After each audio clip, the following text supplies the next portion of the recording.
Hi, my dear student. We are consecutively discussing transformation or changing sentence. We have already discussed assertive to interrogative, assertive to exclamatory, affirmative to negative, and today, with this connection, we are going to discuss assertive to imperative. Okay, without any delay, let's start. Number one, actually, assertive to imperative is very easy and important.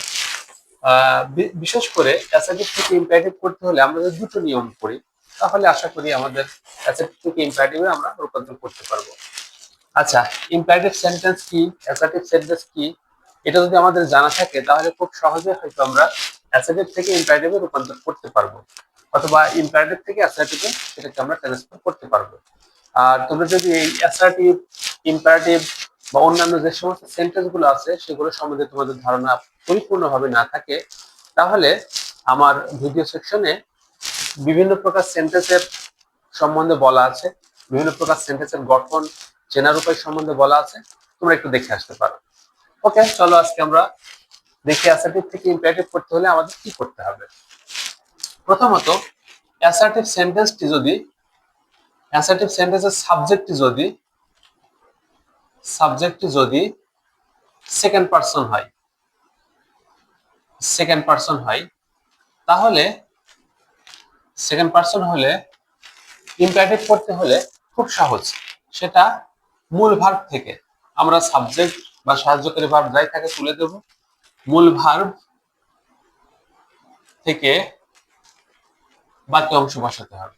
মূল verb থেকে বাকি অংশ বসিয়ে শেষে full stop দিলেই আমাদের হয়ে যাবে। অথবা আমরা আর একটু ভালো করে করতে পারি কি, তার আগে একটা প্লিজ যোগ করে দিতে হবে। তারপরে কি, মূল ভার্ব থেকে বাকি অংশ, মূল ভার্ব থেকে বাকি অংশ। চলো একটু দেখি example. You should study hard. দেখো, এটাকে যদি আমরা ইম্পারেটিভ করি তাহলে কি করতে হবে, শুধু মূল ভার্ব থেকে সাহায্যকারী ভার্ব সাবজেক্ট তুলে দেব, স্টাডি হার্ড। অথবা আর এক্সাম্পল যদি আমরা দিই, ইউ ফিনিশ ইওর ডিউটি। তাহলে এটাকে যদি আমরা ইম্পারেটিভে রূপান্তর করি কি হবে, just finish your duty, finish your duty. আমরা এখানে সাবজেক্ট বা সাহায্যকারী ভার্ব এখানে নেই, সাহায্যকারী ভার্ব থাকে সাহায্যকারী ভার্ব, এবং সাবজেক্ট অবশ্যই সাবজেক্টের সাথে সাহায্যকারী ভার্ব থাকে সেটা তুলে দেব, মূল ভার্ব থেকে বাকি অংশ বসালেই হয়ে যাবে। দেখো, এটাকে যদি আমরা আবার প্লিজ যোগ করি সেটাও হবে, please finish your duty, finish your duty. তার মানে কিন্তু আমরা ইজিলি, যদি সাবজেক্টের সেকেন্ড পারসন হয় সেই ক্ষেত্রে আমরা এই একটা নিয়ম ফলো করে তাকে আমরা ইম্পারেটিভে রূপান্তর করতে পারবো অ্যাসার্টিভ থেকে। আচ্ছা, এখন সাবজেক্টে যদি অন্য পারসন হয়, তার মানে সেকেন্ড পারসন না হয়ে যদি অন্য পারসন হয়, দুই নম্বর যে নিয়মটা, সেক্ষেত্রে করতে হবে কি, আমাদের প্রথমে একটা লেট বসাতে হবে, তারপরে যে সাবজেক্টটা থাকবে ওই সাবজেক্টের অবজেক্টিভ প্রোনাউন বসাতে হবে, অবজেক্ট। এবং এই ক্ষেত্রে একটু কথা মাথায় রাখতে হবে, ব্যক্তির নাম থাকলে ওই নামটি বসবে।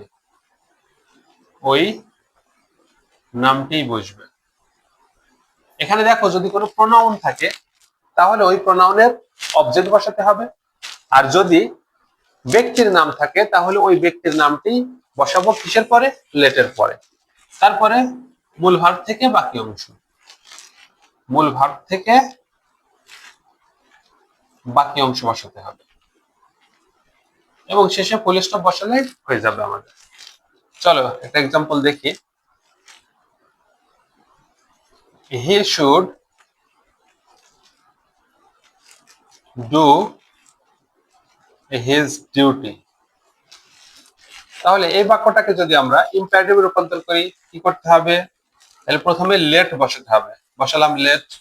তারপরে যে সাবজেক্টটা থাকবে, এখানে সাবজেক্ট কি আছে? হি। ওই সাবজেক্টের কি করতে হবে? অবজেক্ট বসাতে হবে। তাহলে অবজেক্ট কি? হির অবজেক্ট হিম, লেট হিম। এবার মূল ভার্ব থেকে বাকি অংশ। মূল ভার্ব বলেছে, সাহায্যকারী ভার্ব কিন্তু এখানে বসবে না। Let him do his duty. এই তো হয়ে গেল। চলো একটা এক্সাম্পল দেখি। করিম শুড স্টাডি হার্ড। হ্যাঁ, এখানে কিন্তু বলেছিলাম যদি প্রোনাউন থাকে তাহলে ওই প্রোনাউনের যে সাবজেক্টিভ, সেই সাবজেক্টিভের অবজেক্টিভ বসাবো। আর যদি প্রোনাউন না থাকে, প্রোনাউন না থেকে যদি সরাসরি নাউন থাকে, তাহলে কি করব?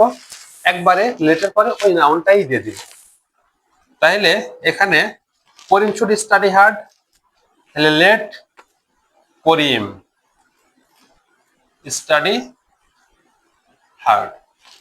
এই যে দুইটা নিয়ম, এই দুইটা নিয়ম করলেই আশা করি অ্যাসার্টিভ থেকে ইম্পারেটিভ খুব ভালোভাবে তোমরা আনসার করতে পারবে। ধন্যবাদ।